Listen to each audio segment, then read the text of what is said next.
Welcome to the Dice Tower, a series of video reviews about board and card games. Here are your hosts, Tom Vassell and Sam Healy. Hey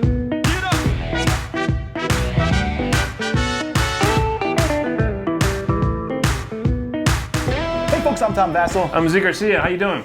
Sam Healy, what's up, folks?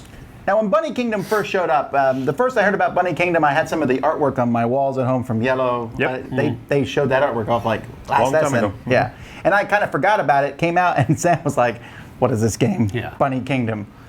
I was interested I don't care because about no bunnies. the designer of it's Richard Garfield, who designed Magic the Gathering, Robo Rally, and many, many other popular games. And it was drafting, and he has recently done another drafting game from Queen, the Treasure Hunter. Treasure Hunter, and I really like that one. I really like Treasure Hunter, so I was hoping this was like that. But when we opened the box, wow, there was a lot of bunnies inside. There's a lot That's of what happens components. when you put a bunch of bunnies in a box. Yeah, when they get to the factory, they just throw two in, and when it gets here, like, there's enough. Is that how that works? Okay. Here's how it plays.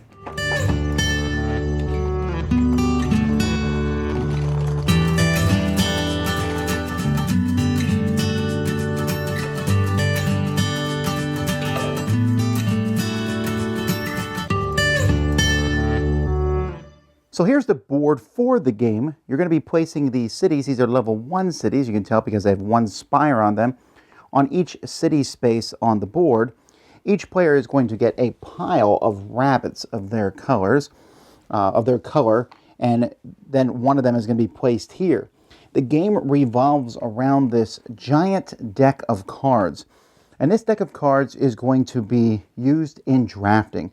The game takes place over 4 rounds, and in each round, players are going to draw a certain number of cards.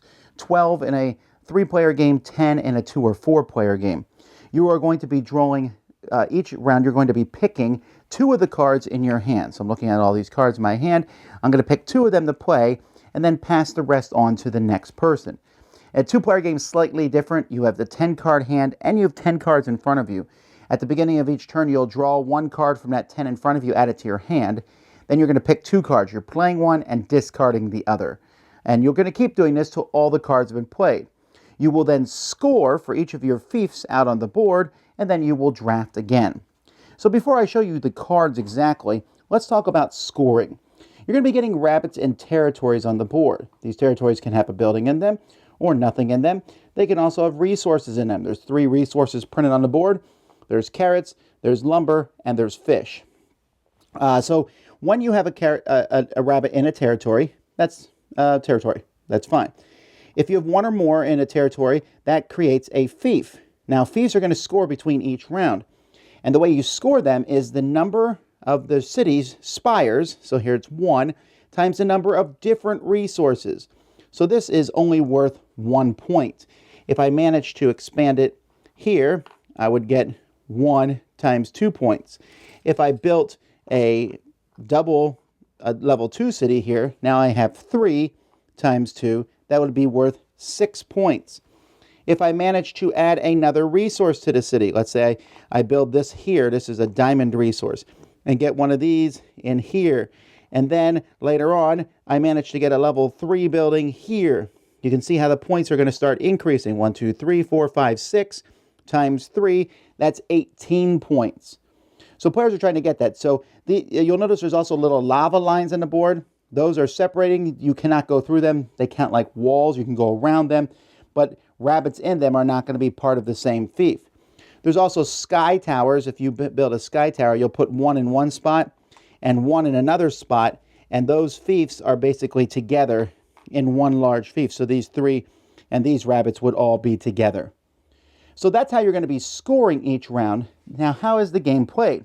Well, I already mentioned the drafting, but what do the cards do? Most of the cards in the deck, there's 100 cards. When you play those cards, you're simply going to put a rabbit in that location. H7, I find H7, I put it in there.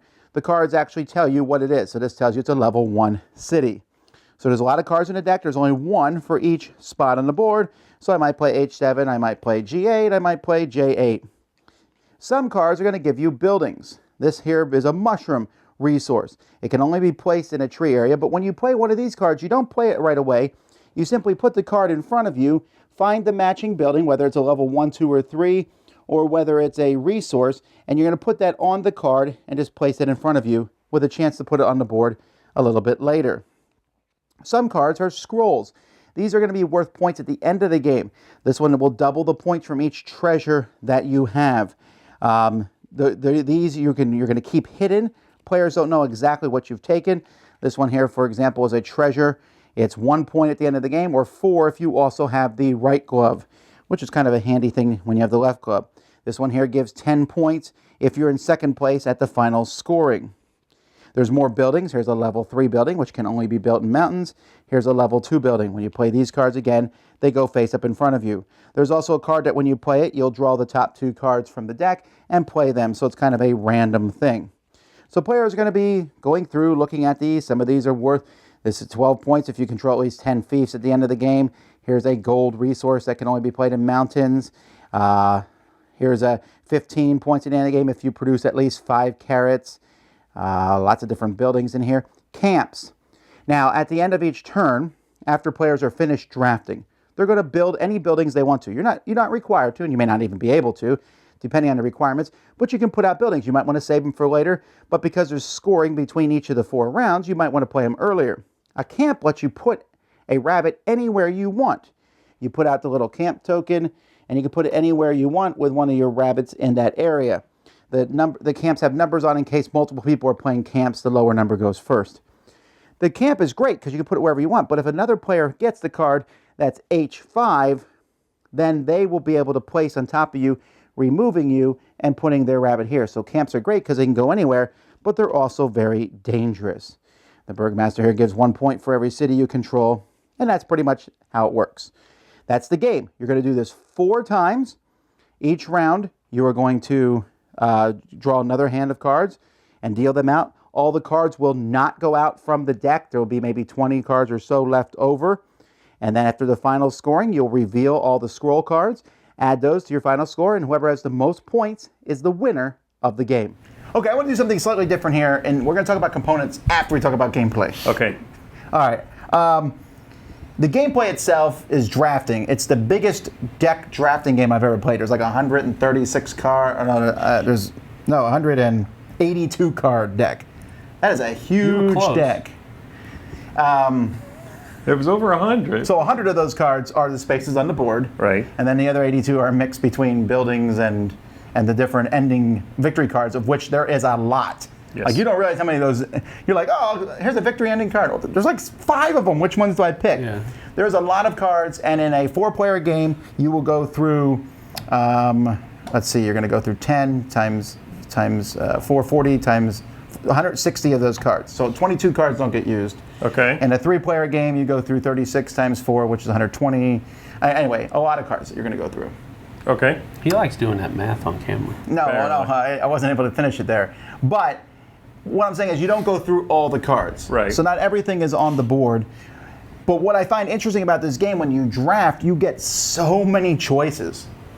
Yeah. We get those original, the drafting gets faster and faster as the round goes by. But at first you're like, that card's great, that card's great, that card's great. Usually you have many great cards, and you don't want to pass them off because they may not come back to you. Right.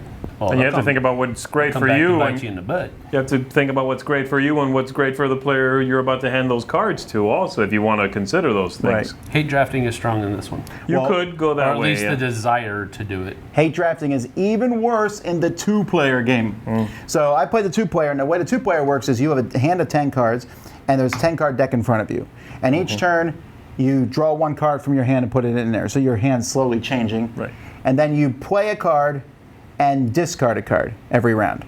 So the card I play helps me, and the card I discard is one that is most definitely going to help you. So that's the 2-player game is actually a little mean. Wow. In fact, I actually like the 3- and 4-player game better because of that. Okay. But the drafting, though, I do enjoy. There is some hate drafting, but most of the time it's more about don't miss it. Those building cards are so useful. Yeah. But so are those end of the game scoring cards. Everything's good. That, like you said, you want to take everything. You often feel like, can I keep 2 cards? You know, they're so good. Right. So yeah, I think the drafting in it is really, that's what you want in a drafting game. And this game gives you that almost every time you're handed new cards. Yeah. Where you feel like, oh, I want to put, if I put, you know, a bunny there, it connects 2 nice big kingdoms, but I also need this castle, you know? Yeah, multiple times we were like, oh, I kept 3 cards. Hold on.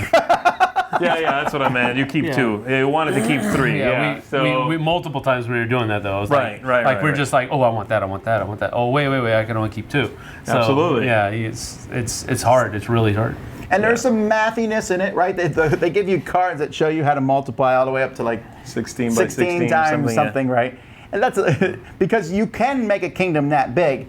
And because of that, I think this game definitely has an edge, which is good, to people who played it before. Yes. Because you know what you're trying to get, the combos. You realize that some cards look cooler than others, but they might not be in this situation. Mm-hmm.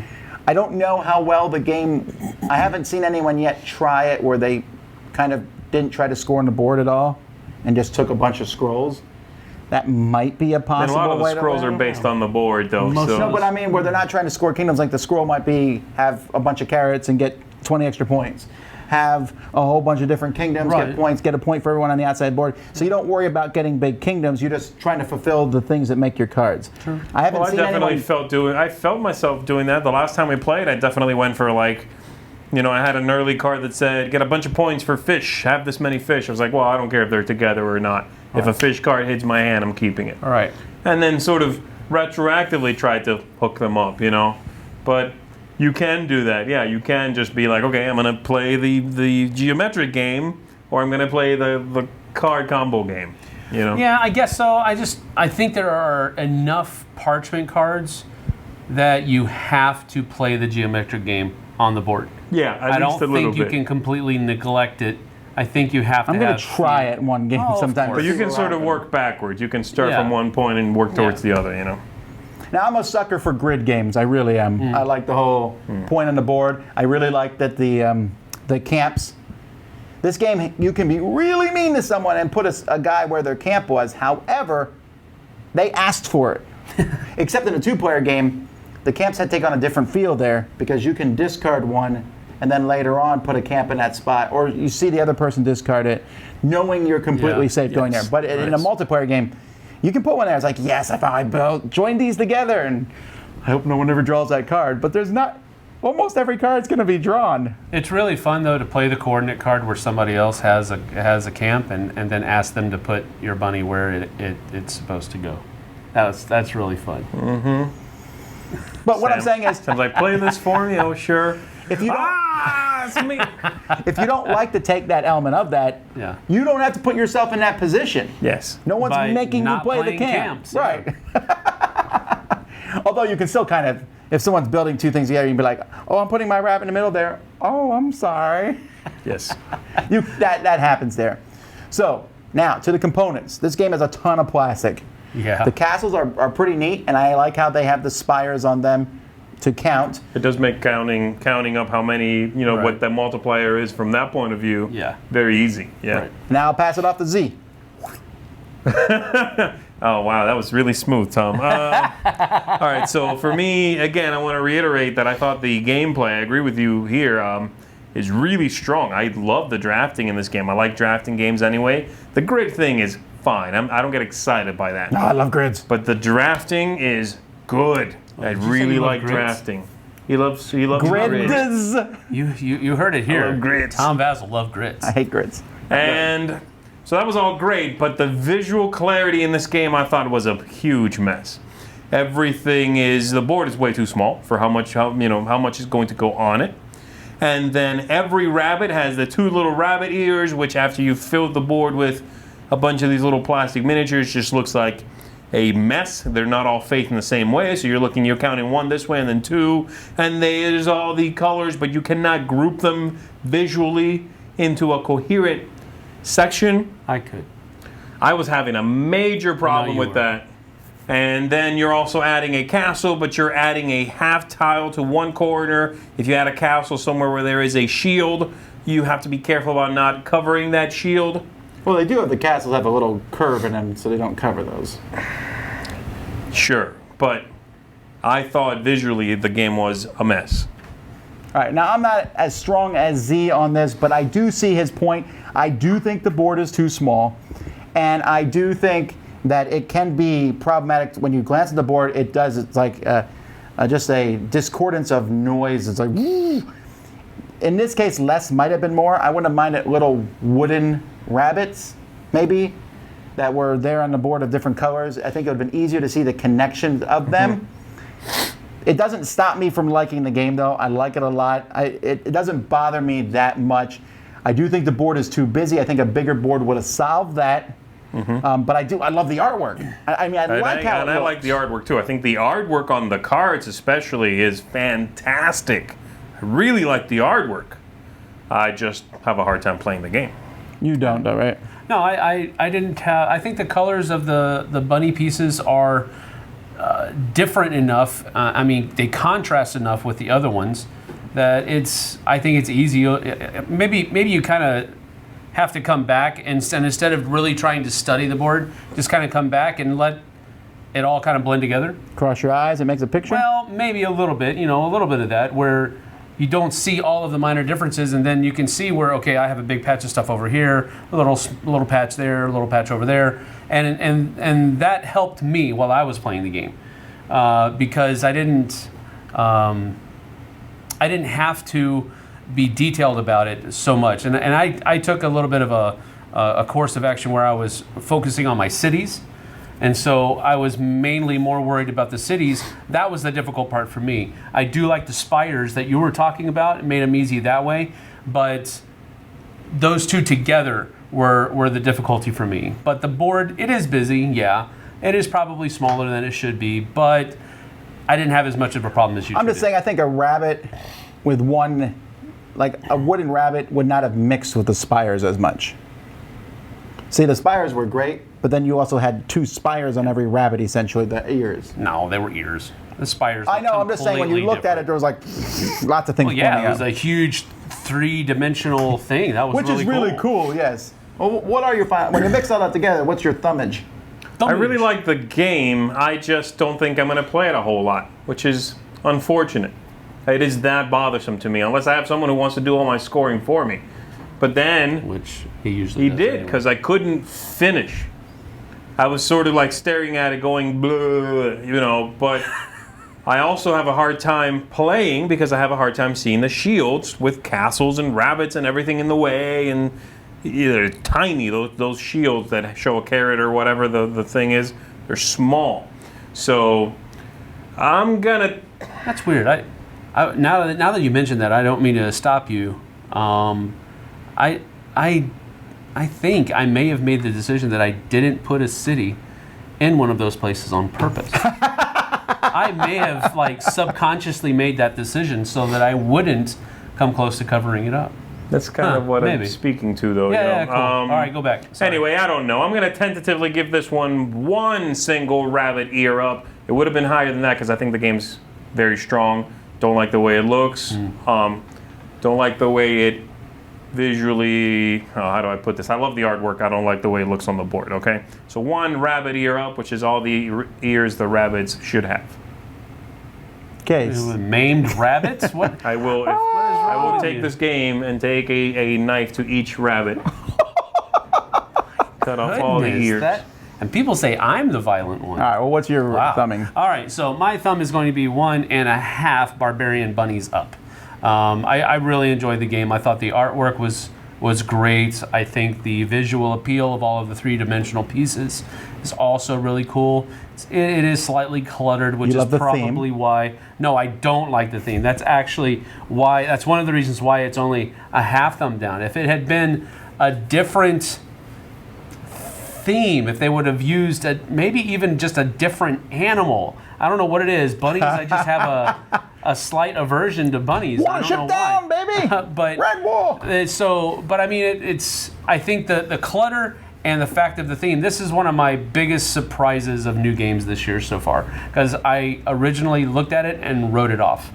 But I actually really do enjoy the game. Sure. Well, despite the fact that I slightly agree with Z, it doesn't actually diminish me much at all. This one is easily 2 spires up. I love this game a lot. I'm adding it to my collection. The drafting is so much fun. I love drafting when you're full of tons of good choices, and that toughness is there. I like the mathiness of the kingdoms. Like, oh, is it 7 times 6? But now it's, do I want 8 times 6 or do I want 7 times 9? Yeah, that's just you. That's just you. But I really enjoy that, and I love placing the piece that connects 2 groups. That just has a really good feel to it. And I like all those special victory point cards because there's a lot of them and they all do different things. So for me, really enjoyable game. I see your point, and I think the game, for me, I think had the design been slightly better, this would be like a 9. As it is, it's 8.5. I mean, it's really close up there. Yeah. One of my favorite games of the year, actually. Richard Garfield makes good stuff, really. So that's Bunny Kingdom. Until next time, I'm Tom Vassell. Z Garcia. Thanks, everybody. Sam Healy. See you on the flip side, folks. Thanks for watching our review today. For more information about board games, as well as the #1 board game audio podcast, check out Dicetower.com for reviews, interviews, and more. I'm Eric Summerer, and you've been watching The Dice Tower.